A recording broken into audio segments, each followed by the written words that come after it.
Masi dëgjuan dje edhe fjalimin shumë mbretënës të apartjet ku ka qenë.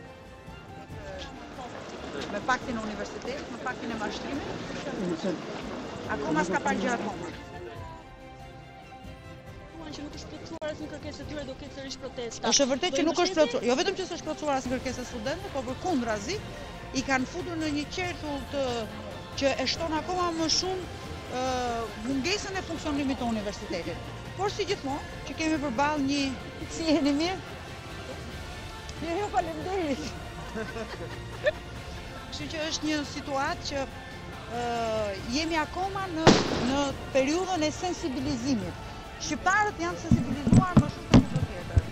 Por sensibilizojmë socialistët në parlamentin e Edi Ramës dhe po sensibilizojmë edhe atë pjesë të rilindjes e cila e kupton vetë që çdo gjë ka marrë fund, por është vetëm një zvarritje që shton më shumë dëmin në radhët e Partisë Socialiste se sa politikësh opozitës vërtet shqiptare. Ko që është lajmëruar për një protestë në 13 prill, një protestë masive, çfarë pritet? Para një herë protesta nuk do të ndalojnë. 13 prill, 23 prill, si të vi derisa në Shqipëri të vendoset një herë dhe përgjithmonë një sistem. Një sistem i vlerave dhe jo sistemi antivlerave që ka ngritur Edi Rama. Vendoset ai sistem ku çdo njeri që vjen në Shqipëri mos ta mendojë Shqipërinë si parajsën e drogës, të seksit dhe të paras, spisët, por ta mendojë Shqipërinë si një vend europian që vjen dhe është i barabartë si në Francë, si në Itali, si në Gjermani, përballë ligjit je i barabartë. Jo sepse këtu je ndërkombëtar dhe përballë ligjit nuk je i barabartë, por shqiptarët duhet shkojnë, ata që s'kanë mundësi të paguajnë dritat, ata që s'kanë mundësi të paguajnë faturat e ujit, ata që s'kanë mundësi të kalojnë dhe ke vizat e bardha se ju ka ikur mendja nga varfëria, të futen në burg, ndërsa ata që vinë këtu shkatarrojnë Shqipërinë, shkatrojnë të ardhmen e fëmijëve të shqiptarëve, ata që bëjnë palë me krimin organizuar, ata që mbushin dhe mbyllin syt me parcelat që mbillen me drogë, e të gjitha kështu me radhë, dhe ata do ta kuptojnë që nuk do të jetë më Shqipëria parajsa e tyre, por Shqipëria do të kthehet një vend normal, dhe vetëm me largimin e Edi Ramës, ai do të bëhet një vend normal. Pse në darkë protesta 13? Sepse është një mënyrë tjetër, një sjellje tjetër, dhe ajo që dua të them është që nga ana e kushteve atmosferike kemi menduar si një gjë shumë më të mirë.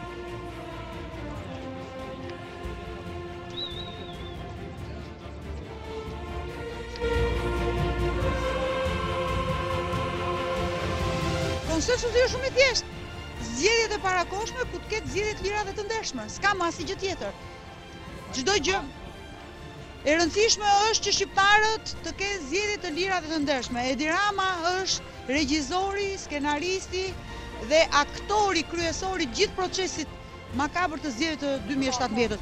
Këtë nuk e kemi vërtetuar ne, këtë e ka vërtetuar prokuroria shqiptare, këtë e kanë vërtetuar mediat e huaja, dosja 339, dosja 184 që ka gjëra akoma dhe më të rënda, ku automatikisht në dosje 184, dhe kjo është një nga arsyet që e vret më shumë Edi Ramën dhe e largon nga e vërteta, por lidhe merret me Barcaleta, është sepse në ato përgjime të dosjes 184, Edi Rama ka treguar dhe ka, po themi, demaskuar skemën e votave në këmbim të parcelave të Ashashit, atë që përdori në 2017. Reforma zgjedhore është një proces që për hir të vërtetës, nëse nuk garantohet shitblerja e votës dhe nëse nuk garantohet, po themi, ndalimi përfundimisht i shitblerjes votës dhe përdorimit të bandave kriminale, ju mund bëni reformë zgjedhore dhe ne mund bëjmë reforma zgjedhore të shkruara dhe të gdhëndura në shkëmbij, por nëse nuk do të ndalohet ky proces, i cili deformon dhe i cili shkatron gjithë procesin zgjedhor, ajo është e kotë.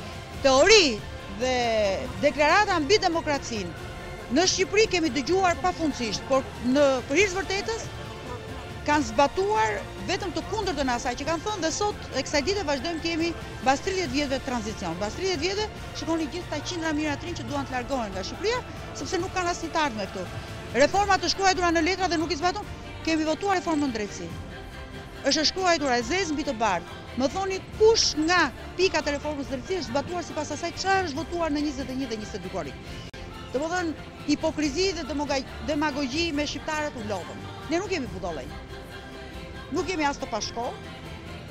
Nuk kemi ato mundësi dhe ato shansë që mund kenë të gjithë qytetarët e tjerë europianë të vendeve të Bashkimit Evropian, por unë ditë them që shqiptarët janë të zotët që të marrin fatet e tyre në dorë. Unë ditë them që në shtëpinë time nuk vjen bëhet dot zot komshiu. Kështu që kjo është shumë e thjeshtë dhe për çdo gjë tjetër ne jemi të qartë, në rrugën tonë jemi të vendosur, sepse në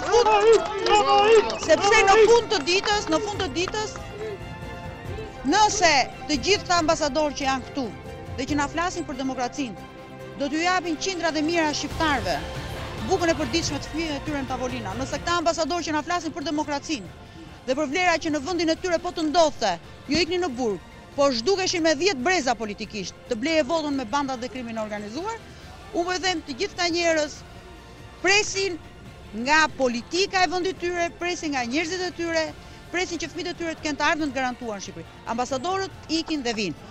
Ambasadorët rinë 2 vjet, rinë 3 vjet, kthehen si mbretër në vendet e tyre dhe pastaj kthehen në normalitet, por ajo që dua të them është që në fund të ditës shqiptari duhet ta konsiderojë Shqipërinë shtëpinë e vet, sepse në fundit Shqipëria është shtëpia jonë. Nuk është Europa, të flasim gjithë, kanë qenë shumë veta jashtë në emigracion, ne i kemi parë, asnjëri nga ne nuk ka marrë atë çap për cilën ai ka pretenduar dhe ka ëndërruar. Të tërë kemi qenë shërbëtor në vendet e tyre. Nuk jemi kundër kësaj, por ajo që duam të themi është shumë e rëndësishme që ne duhet ndërtojmë vendin tonë. Vendin tonë nuk e ndërtojnë bandat, vendin tonë nuk e ndërton krimi, nuk e ndërton trafiku i drogës, por përkundrazi e varfëron çdo ditë më shumë. Droga varfëroi shqiptarët e varfër u blen shumë lirë pastaj nga bandat e krimit organizuar. Keni raportin e Departamentit të Shtetit, që është një raport shumë i qartë, shumë i kthjellët, ku thotë bandat kriminale me bashkëpunim me zyrtar varfëruan shqiptarët në mënyrë të tillë që shqiptarët të ishin shumë të kollajshëm për t'u asimiluar nga bandat.